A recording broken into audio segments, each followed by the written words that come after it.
everybody. Dr. Friedman here, and it's week 3 of Gathering My Party. And we're starting to see a pattern of who's showing up with a very specific kind of demographic. And that in turn is shaping how I'm thinking about the next couple of weeks as we look ahead.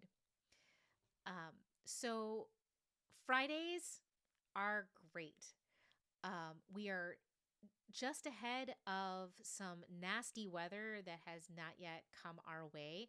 So we squeaked in under that concern. And we had a half dozen people come, this time bearing brownies and wine, which is particularly lovely, and more offers for similar kinds of things. So I'm getting used to returning to that kind of luckiness. I made focaccia, which was also like really nice to take advantage of the fact that this semester I work from home on Friday and so can do things like meditatively turn some dough every 15 minutes or hour or those sorts of things. The group that has ultimately resolved which is again about 6-7 people I think that are going to be here on a regular basis, is still slightly large for a traditional gaming group, but not horrifically so. It's worth noting my home D&D game is maxes out at 9 people, and so I'm kind of used to a little bit of robustness in that kind of way. And these are all folks who do have D&D games in their repertoire, in some cases multiple games, and a lot of experience with those kinds of what we might call D20 games or those sorts of structures. And so what we've been doing over these last couple of weeks as we've explored GM-less games, different kinds of story game traditions, has been ultimately a really interesting and unexpected exercise in building new muscle. And I'm thinking about this in part because I'm a somewhat competitive power lifter. I have a lot of strength in my body in particular kinds of ways. And I have a new trainer this semester who is really excited about balance and mobility. And those are places where I'm all right, but definitely have some places to improve. And if we think about D&D as building particular kinds of strengths that are useful and fun, but not comprehensive, it's a really interesting way of thinking about role playing. That story games that are improvisational, that have emergent gameplay, that are not necessarily focused on character creation and then execution, that don't lean on a GM to come prepared with everything necessary, means that you have to build new balance, new mobility, new flexibility, and interestingly enough, what came up in the conversation tonight, speed. The ability to react and to jump in, I think, is one of the things that makes this particular size of group just a little bit larger, but not too large so that people get drowned out, but just enough to feel like there's a safe kind of cushion where it's not all focused on you. One of the things that's been really challenging for me before this, when I was trying to build up a gaming group from basically my friends who were already playing D&D with me, and we were just having kind of an experiment or two when D&D wasn't on the table, was that the only folks who were interested in that group were a pretty small number, as in like 2, maybe 3. And that means that the move from it's my turn once every 6 or 7 people that to needing to kind of carry a lot more weight is a really big leap. So I think this size could actually be quite useful, or at least that's what it's showing so far. That we've got a little bit of ability for people to hang back and then jump in but not get lost. And so we had a really good conversation tonight about the fact that, yeah, everyone has played Daggerheart and D&D, and Pathfinder, and we have a little bit more experience with other systems from a few folks. But as we discussed last week with the small group playing kind of For the Queen and Oh Captain, My Captain, there's really not that experience of Powered by the Apocalypse games, which we might think of as a kind of a stepping stone. There is still a character sheet in your face, or these kinds of games that ask you to kind of be more improvisational. And there is a critique that some people have around this kind of game where they say, oh, well, it requires improv skills or it requires more of the players. Well, yeah, but it requires so little of me. I could make focaccia today, right? I was able to facilitate but not direct what was happening. And I think that's really good for me long term as a person who's bringing everybody together and who is kind of making steps towards thinking about a month-long campaign of something that I am indeed a GM in. But I think before I get to that place, what I really want to do is have us all conditioned to share the load in those kinds of ways. And so I I joked tonight that I was programming them in ways very similar to a colleague of mine, and one of them piped up with, "No, no, you're. I think you might be deprogramming us." And I love that.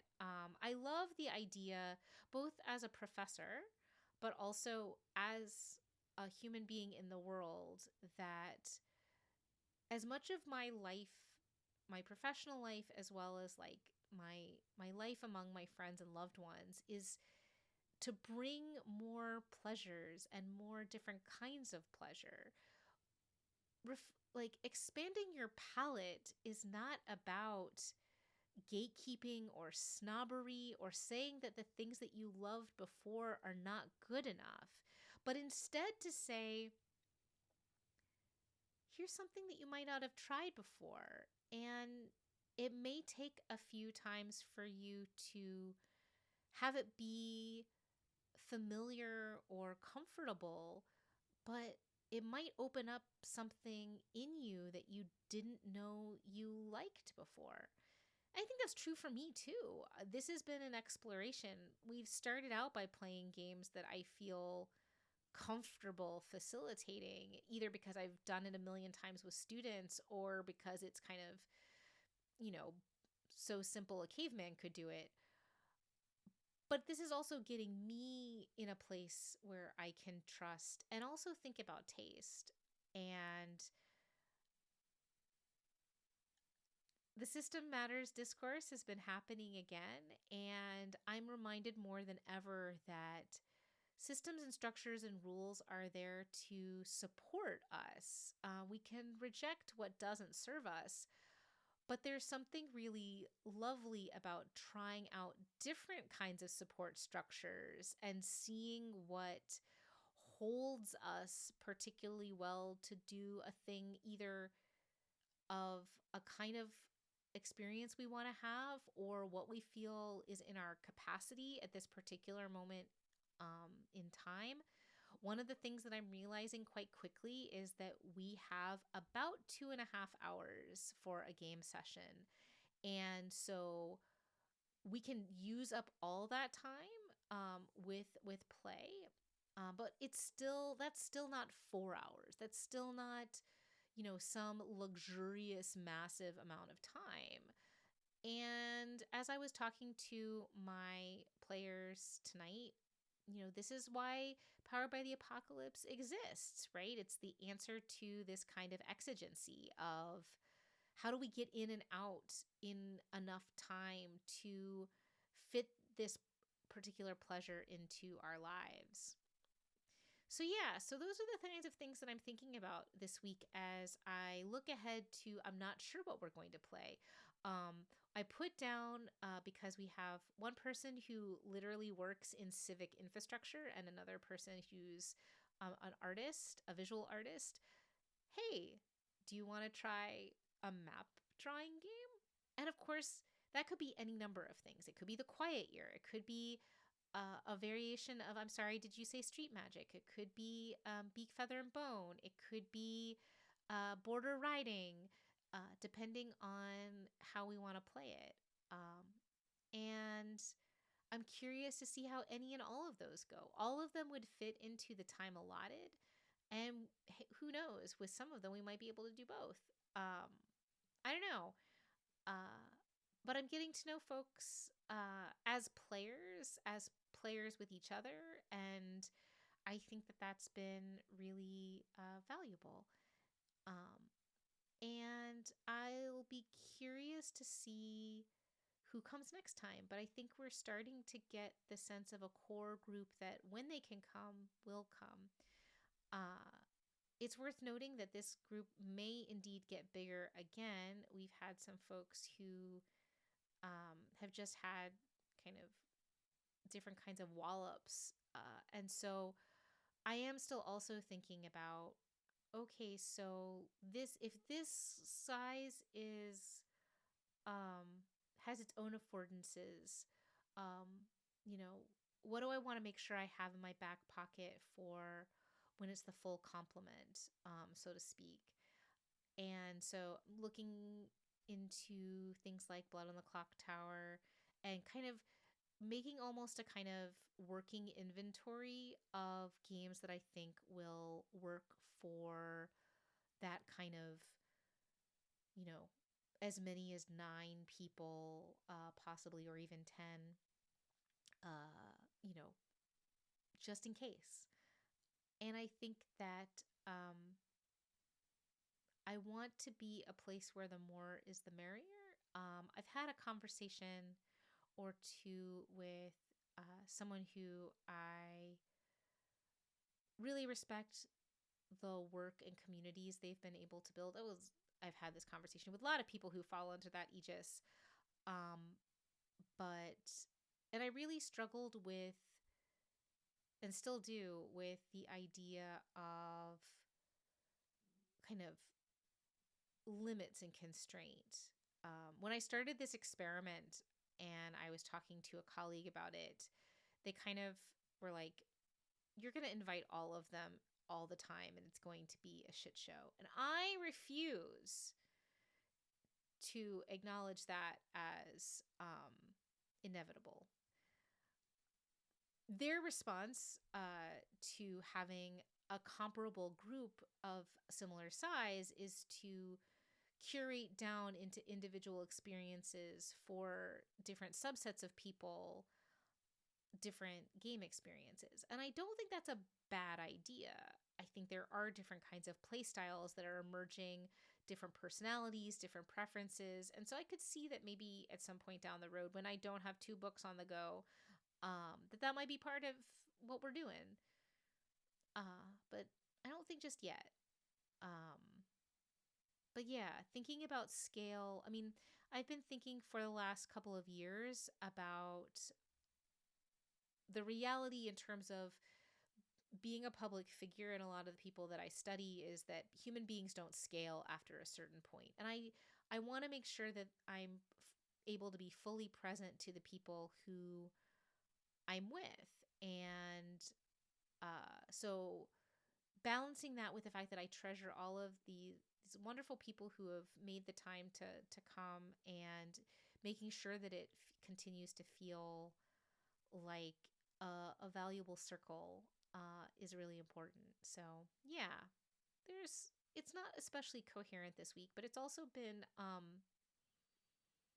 on every possible level from the local to the global. Just some weeks showing up is the win.